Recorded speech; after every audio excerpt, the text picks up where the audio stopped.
Your trial passage will be started within 3 seconds. If I annoy you in the deliverance of my opinion, as the chances are I may put it down to a reading man's reverence for books and his diligence in the pursuit of a course which lightens many an hour for him. Think of these significant facts and your frowns may vanish. If you have a love of books, you will feel no loneliness if and when men forget you. You can dispense with them in the circumstances, for you will have within yourself, through the brains of your authors, many better men to replace them. The balance of advantage in the change is likely to be in your favor. You will grasp the significance of this remark, I am sure, for the man who derives pleasure from reading books makes for himself reserves of strength to call upon against the time of trouble or stress. Now, the main passage will be started within 3 seconds. I have read many books by different authors, but I like Shakespeare and John Bernard Shaw among English authors. Dinkar Nirala and Tagore are my favorites among Indian authors, but I like Rabindranath Tagore most. He is one of the greatest poets of the world. Rabindranath Tagore belongs to a very respectable family of Bengal. He was born on 7th May 1861 at Joransko in Kolkata. His father's name was Sri Devendranath Tagore. Rabindranath Tagore received elementary education at 2 schools of Kolkata. They were the Oriental Seminary and Calcutta Normal. Tagore sailed for England in 1871 for higher education. He joined the University of London. Tagore's family life was very sad. He was married in 1888, but his wife died in 1902. His second daughter died in 1904. His father passed away in 1907. These sad events in life made Tagore more and more religious parent. Rabindranath was a great writer. He was the editor of several magazines. Tagore's Gitanjali is one of his best books. Some English poets like W.B. Yeats and Stafford Brooke praised Tagore's Gitanjali. His poems combine the tender humanity with a deep religious touch. And the Nobel Prize was awarded to him by the Swedish Academy. Balka and Purvi are his great creations. One of his greatest poetical dramas is Chitrangada. He also wrote some beautiful short stories. Rabindranath was a great lover of India.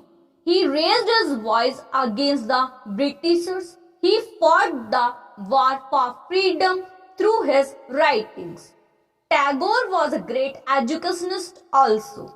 He founded the Vishwabharati in 1901. He wanted to take India a home of culture and education.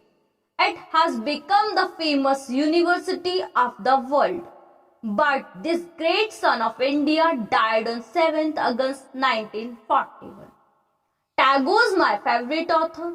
He was a writer, educationist, social reformer, and patriot all combined in one para. This writ application under Article 32 of the Constitution of India has been filed by a member of Lok Sabha, challenging the validity of the proceedings in the Lok Sabha on the ground that the President has not addressed both houses of Parliament, as envisaged under Article 87 of the Constitution. The prayer in the writ petition is to issue appropriate writ or direction or order declaring that the session of the Lok Sabha called as the first session in the year 2004 in the proceedings of the Lok Sabha pursuant to the notice unconstitutional, illegal, null and void para.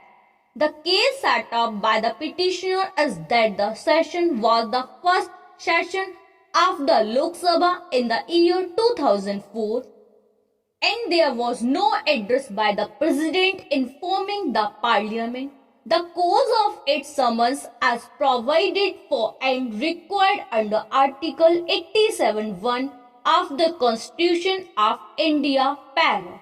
The contention of the petitioner was that the first session means the session which is held first and point of time in a given year.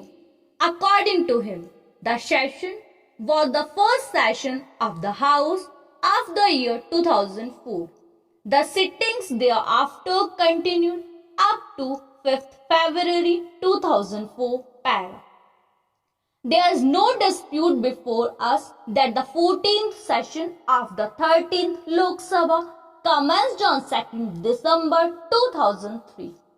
Thereafter, on 20th January 2004, the Secretary General of the Lok Sabha, by way of a notice, informed all the members of the 13th Lok Sabha, duly stating that under Rule 15 of the Rules of Procedure and Conduct of Business in Lok Sabha, the Speaker has directed that the Lok Sabha, which was adjourned sine die on 23rd December 2003, will resume its sittings on 29th January 2004. Learned Counsel for the petitioner submitted that in terms of mandatory requirement as provided for in Article 87(1) of the Constitution of India, the President has to address both houses of Parliament at the commencement of the session every year and inform the Parliament of the causes of its summons. It was submitted that the commencement of the first session of each year has to be with reference to the first session only para. Now that the mammoth is extinct, the elephant is the largest and the strongest of all animals. It is a strange-looking animal with its thick legs, huge sides and back, large hanging ears, a small tail, little eyes, long white tusks, and above all, its long nose called the trunk. The trunk is the elephant's peculiar feature and it puts it to various uses. It draws the water by its trunk and can security it all over its body like a shower bath. And with it picks leaves from the reeds and as them is not its mouth. In fact, its trunk serves the elephant as a long arm and hand. Elephants look very clumsy and heavy, and yet they can move very quickly when they like. Para. Elephants are found in India and in Africa. The African elephant differs in some points from the Indian, being larger with longer tusks and bigger ears. In fact, the two are considered to be different species. In both countries, they live in herds in the jungles and are naturally shy animals that keep away from man. Elephants, with their great size and strength, are fine advertisement for vegetarianism, for they live entirely on leaves of trees, roots and bulbs. Para. The elephant is a very intelligent animal, and its intelligence combined with its great strength makes it when tamed a very useful servant to man, and it has been trained to serve in various ways.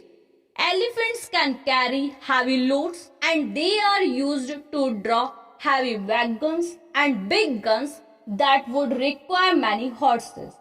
They are very skillful too in plinking timber. The trained elephant will kneel down, lift a heavy log of wood with its tusks, carry it to the place where it is wanted and lay it exactly in position. Elephants are also trained for tiger hunting. The huntsmen sit in the hota and the back of the elephant, which is driven and guided by the driver called the mahol, who squats on its neck.